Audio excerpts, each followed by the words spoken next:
권영호TV 구독자님, 어떤 분과의 통화 내용 잘 들으셨습니까? 여러분께서는 어떤 생각을 하셨습니까?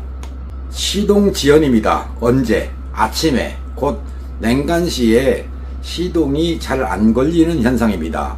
특히 언제? 겨울에.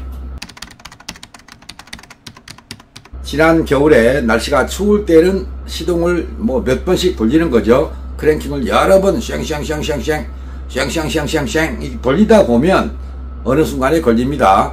아침에 시동 한번 걸고 나면 낮에는 약간의 엔진의 미열이라도 남아있기 때문에 그 후부터는 시동이 잘 걸리는 것입니다. 이 증상이 날씨가 풀리면 괜찮아진다. 곧 날씨가 추울 때 시동지연이 오는 현상의 원인은 무엇인가? 자, 이것을 등한시하고 갈아보자. 그래서 여러분께서 들으신 바와 같이 많은 부품을 바꿨던 것입니다. 시동이 왜 걸리는지, 어떤 이유로 시동이 걸리는지, 시동과 관련된 EMS를 모르고 정비를 했다는 것을 들으신 겁니다. 이 선생님께서는 그동안에 얼마의 비용을 투자하셨는지 제가 묻지는 않았습니다만 많은 돈을 들였을 것 같습니다. 아니죠. 작은 돈이든 큰 돈이든지 간에 필요없는 정비를 했다. 원인 파악을 못한 상태로 정비를 했다. 이렇게 여러분께서 이해를 하시면 되겠습니다. 왜 그럴까? 이 선생님께서는 제 말씀의 의도를 잘 모르십니다. 즉 전화를 거신 목적이 어느 정도 감을 잡았느냐라고 하시지 않습니까? 선생님께서는 감으로 정비하는 걸로 착각하시는 것 같습니다. 여러분들께서도 감으로 정비를 하는 것 아니냐라고 생각하실 수 있겠습니다. 로댕이라는 타이틀로 영상을 클릭하도록 했습니다. 곧 여러분 스스로 로댕이 되어라. 잠시만 생각하는 사람이 돼봐라. 그런 차원에서 썸네일을 만든 건데 여러분께서 끝까지 쭉 들어보시면서 이거 들으나만 한 거 아니냐 이렇게 생각하셨다면 여러분들은 또다시 이 영상을 덮으실 것이고 여러분들의 자동차가 문제가 생겼을 때 다른 곳에 가셔서 이 선생님과 똑같은 정비의 전철을 밟게 된다. 그러니까 권영호 영상은 한 편을 쭉 봤어요. 나는 자동차 전문가가 아니야. 체념하시면 안 됩니다. 전문가가 아니기 때문에 여러분께서 들으시고 보시고 의미 파악을 하시라. 그러니까 끝까지 보셔야 되는 거예요. 그런데 몇 분 보다가 그냥 밀어버리고 뭐야 이거. 이게 영상을 덮어버리는 이유가 되는 것입니다. 곧 시동지연이 왔어요. 뭘 갈면 돼? 이걸 원하시는데 뭘 갈면 될지 뭘 정비하면 될지 먼저 아셔라. 그래서 구구절절히 설명을 드리는 것인데 여러분께서는 못 견디시더라. 빠른 해답을 찾고자 하는데 그 해답을 들었지만 그게 해답이라는 걸 모르신다는 겁니다. 끝까지 들으셔서 모르실 때는 또다시 들으셔라. 한 편 한 편이 모두가 다 답이 들어있습니다. 어떤 것을 정비하면 된다고 기본이 뭐라는 걸 그 기본을 무시하고 정비를 했기 때문에 여러분들의 자동차는 안 고쳐진다. 이렇게 이해하시면 되겠습니다. 권영호 영상을 통해서 많이 보셨죠? EMS 엔진 매니지먼트 시스템의 머리 글자다. 곧 EMS가 되는 겁니다. 그런데 이 EMS가 어디에 들어있느냐면 ECU 속에 들어있다. 여러분들의 자동차는 전자제어 차량이니까요. 컴퓨터가 있어요. 컴퓨터가 있는 이 속으로 무엇이 들어가는가? 시동을 걸기 위해서는 엔진을 그냥 세워놓았는데 시동이 걸리는 건 없지 않습니까? 키를 누르거나 돌리거나 하면 엔진이 돌죠. 엔진이 돈다. RPM이 들어가죠. 그렇지 않습니까? RPM이 제로인데 연료분산을 하거나 점화를 하면 안 되겠죠. 그래서 RPM이 들어갑니다. 그 다음에 자동차가 어떻게 주행 중에 시동 겁니까? 정차 중이겠죠. 엑셀 포지션 센서 APS가 있습니다. 이때 이 선생님 자동차는 디젤 자동차입니다. 그래서 RPS라고 합니다. 여기서는 RPM이죠. Revolution per Minute입니다. 여기서 RPS는 레일 프레셔 센서입니다. 연료 압력 센서입니다. 레일 압력 센서. 그리고 냉각수 온도도 있고 에어 플로우 센서도 있습니다. 이것이 ECU로 들어가면 연료 분사를 합니다. 디젤 자동차는 연료 분사만 하면 시동이 잘 걸리죠. 그리고 배기로 나가는 겁니다. 배기에서 일부를 빨아들여서 엔진으로 돌려보내는 게 있죠. 이게 뭐예요? EGR입니다. 시동이 안 걸리면 EGR 밸브가 작동을 안 하죠. EGR 밸브가 때가 끼어서 오염이 있어서 청소를 했다 그러셨어요. EGR 밸브와 무슨 상관이 있냐고요. 또 공기가 들어갈 때 인터쿨러를 거쳐서 엔진으로 들어가요. 인터쿨러에 무슨 문제가 있어서 보라고 했느냐. 이 선생님께서는 이쪽으로 돌리고 저쪽으로 돌려서 가라 이런 뉘앙스로 받아들였다 이렇게 말씀하셨어요. 자기들이 안 되는데 자꾸 뭔가 고쳐달라고 하면 귀찮죠. 그래서 아마 다른 데 가십시오 하고 이것 해봐라 저거 해봐라 했을 겁니다. 이분께서는 메이커의 서비스를 이용했습니다. 주로 내 지역보다는 큰데 그래서 멀리 있는 대전까지도 가셨던 것 같습니다. 그러나 거기도 안 되더라. 큰 공장이면 기술이 좋은 줄 아는 여러분들의 생각도 바꾸셔야 됩니다.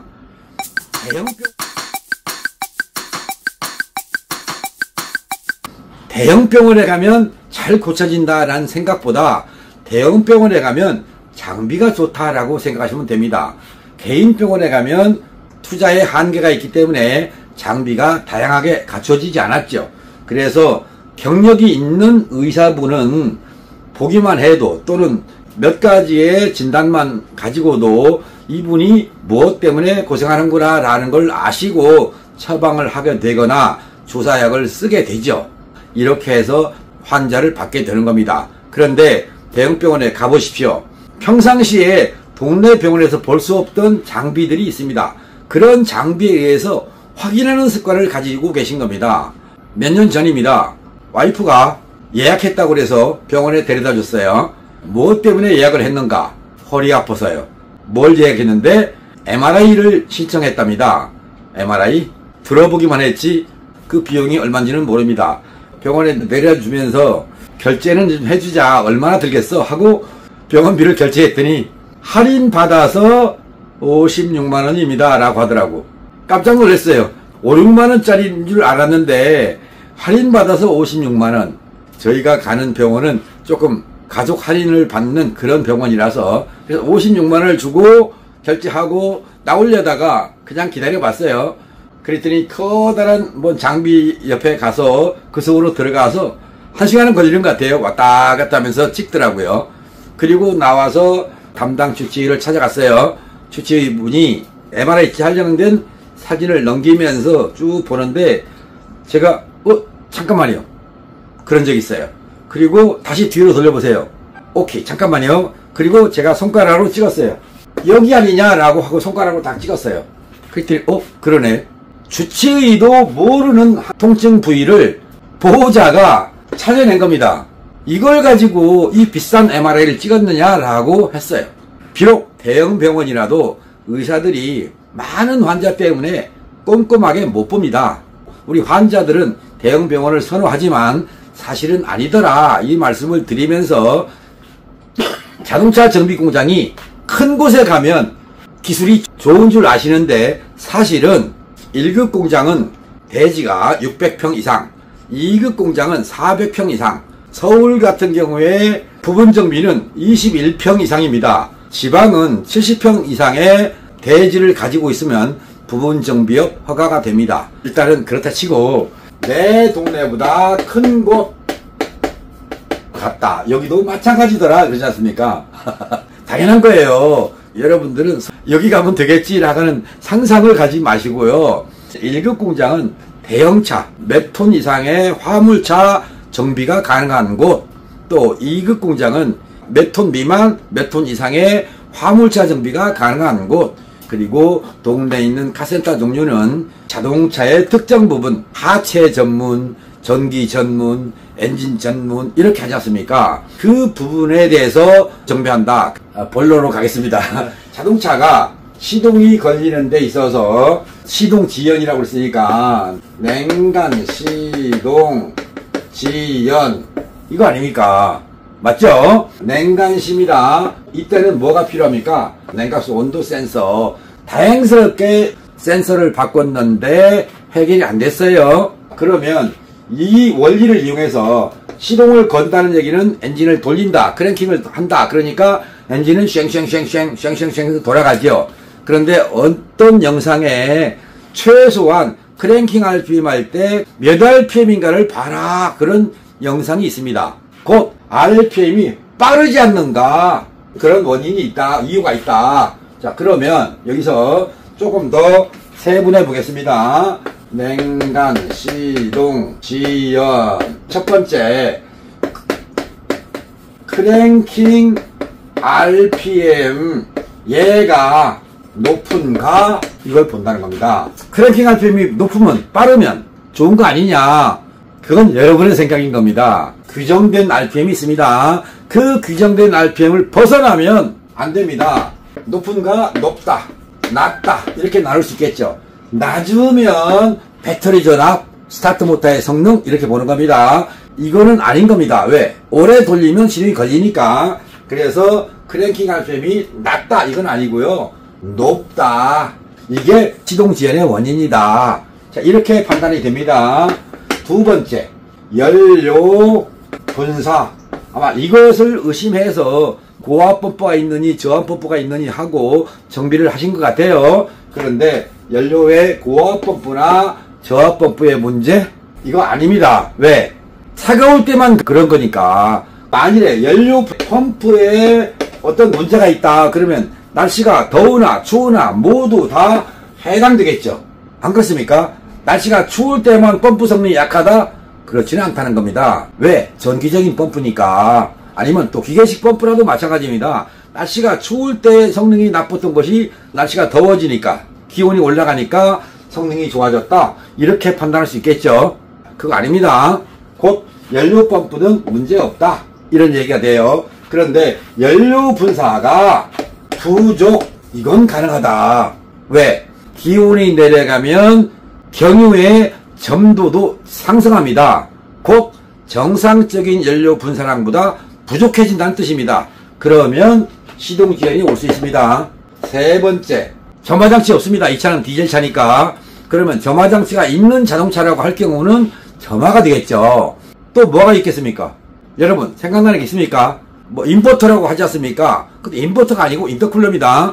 인터쿨러가 문제가 생기면 악셀 페달을 밟으면 바람이 인터쿨러 쪽으로 새나가기 때문에 엔진으로 공기가 덜 들어가요. 그러면 매연이 나옵니다. 그것 때문에 시동지연 해당 안 됩니다.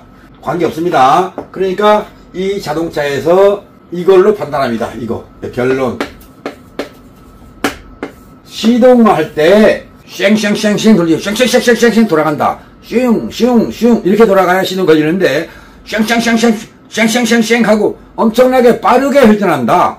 이렇게 되면 시동지연이 온다. 그 외에는 냉각수의 비중이 있습니다. 비중은 낮다, 이러면 시동지연이 옵니다. 또 냉각수 비중이 높다, 또 시동지연이 옵니다. 그런데 이런 경우도 서너 번 돌려야 시동이 걸리고 또는 오래 크랭킹을 해야 시동이 걸리는 특징을 갖습니다. 근데 날씨가 더워지면, 추울 때보다는 날씨가 더워지니까 시동이 잘 걸린대요. 이건 해당이 되느냐? 됩니다. 두 가지 결론. 시동지연이 올 수 있는 조건은 연료 분사의 양, 크랭킹 시 연료 분사 부족 또는 과하다, 이걸로 인해서 시동지연이 올 수 있다 하나 하고, RPM이 너무 빠르다. 아까 선생님께서 말씀하시죠. 감 잡으셨냐? 감이 아니잖아요. 원리. 자동차 정비는 원리를 이용해서 진단하고 정비를 한다 그랬어요. 그러니까 감이 아닌 원리를 알면 그때 답은 스캐너를 보고 진단하는 거죠. 이 선생님께서 저한테 오신다 하면 열 받은 상태에서 엔진의 데이터를 보는 겁니다. 냉간 시에 나타날 수 있는 현상을 찾아낼 수 있다. 그래서 뭘 고치면 된다. 이런 것들을 정비하면 된다. 이렇게 결론을 내드릴 수 있다. 이 말씀을 드렸는데 이 선생님께서는 거기까지 아직 이해를 못 하신 것 같아요. 이 선생님이 저한테 오실지 안 오실지는 모르겠습니다. 그러나 권영호 TV 채널을 이용해 주시는 여러분께서는 충분히 이해를 하셨으리라고 생각을 하고 오늘 역시 덮어버리셨다면 또다시 여러분들의 자동차는 문제가 생겼을 때 이 선생님과 똑같이 이 사람 말 듣고 또는 내 생각대로 여기도 가보고 저기도 가보는 그런 정비를 하게 되고 머리 아파 하시게 될 것이다. 그 말씀을 드리겠습니다. 여러분, 냉간 시동 지연, 물론 열간 시동 지연도 있습니다. 추울 때만 시동이 잘 안 걸리는 차, 열을 받으면 안 걸리는 차, 언제? 고속도로 운행을 하다가 또는 어디 가서 시내 주행을 하다가 세워놓고 3분 5분 있다가 나와서 시동을 걸었더니 안 걸린다. 그런데 식으면 걸린다. 이런 차도 있죠. 반면에 이 선생님과 같이 추울 때만 아침에만 시동이 잘 안 걸리고 낮에는 잘 걸린다. 이런 자동차도 있다. 그 중에는 내 차는 떨어서 문제인데 이런 분도 있죠. 왜 떨어요? 떠는 이유가 있을 거 아닙니까? 미미가 나쁘다고 자꾸 생각들 하시는데 미미 때문에 떠는 일 있기는 있죠. 그런데 저를 찾아오시는 분들을 보면 미미는 다 바꾸셨어요. 그래도 떨어요. 미미를 바꾸면요 잠깐은 괜찮아요. 이런 말씀을 하세요. 당연한 거죠. 바꾸면 잠깐은 괜찮습니다. 어차피 엔진과 차체와의 사이에 고무가 엔진의 진동을 흡수해주고 차체로 전달이 안 되게 돼서 운전석에 앉아있거나 조수석에 앉아있으면 진동이 안 하는 것처럼 느껴질 뿐이지 사실은 떨고 있습니다. 너 떨고 있니? 예. 왜? 무서워서요. 이런 거죠. 우리 전국이 그렇지 않습니까? 누구나 다 똑똑하면 다 택시를 한다고 하죠. 압수수색 한다고 하죠. 뭐 이러다 보니 떨고 있지 않습니까? 그런 것처럼 떨 이유가 없으면 되는 거고요. 똑똑하면 뭐 압수수색이 들어오든 말든 이상 없는 거 아니겠습니까? 물론 또 조작하려면 얼마든지 가능하겠지만 여러분들은 자동차를 타는 데 있어서 뭐 압수수색 당할 일은 없을 테니까 그냥 떨든 말든 연료가 더 먹든 말든 그냥 타고 다니면 괜찮겠지만 여러분들의 자동차가 의외의 곳에서 쉽게 해결이 될 수 있는데도 불구하고 엉뚱한 정비를 위해서 많은 사람들이 써서 올린 글을 보거나 유튜브 영상을 보고 찾아가셔서 정비를 하시고 고민하는 분들을 보면 때로는 안타깝고 측은하기도 합니다. 그런 대상에 여러분이 속하지 않았으면 좋겠다. 곧 권영호TV 애청자나 시청자 여러분께서는 자동차 고장으로 인해서 고민하는 일이 없었으면 좋겠다. 저는 이 말씀을 드리고 싶습니다. 지금까지 드린 냉간시의 시동 지연 어떻게 받아들이셨습니까? 답은 쉽구나. 그런데 그동안에 많은 쓸데없는 부품만 바꿨구나. 아니겠죠. 부속을 바꿔야 자동차도 일부의 성능은 좋아질 테니까 라고 생각하면 그냥 위로에 투자를 하신 것이 되는 것이고 정말로 나는 불경기 속에서 어려운데 라고 한다면 아까운 생각이 들 것입니다. 좋게 생각하십시오. 내 자동차를 위한 아름다운 투자였다. 그렇게 생각하시면 마음 편할 겁니다.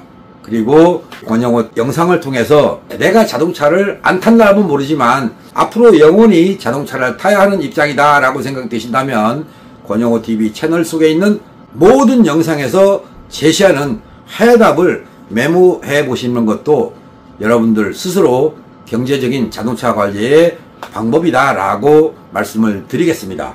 오늘은 여기까지 하겠습니다. 시청해 주신 여러분 감사합니다.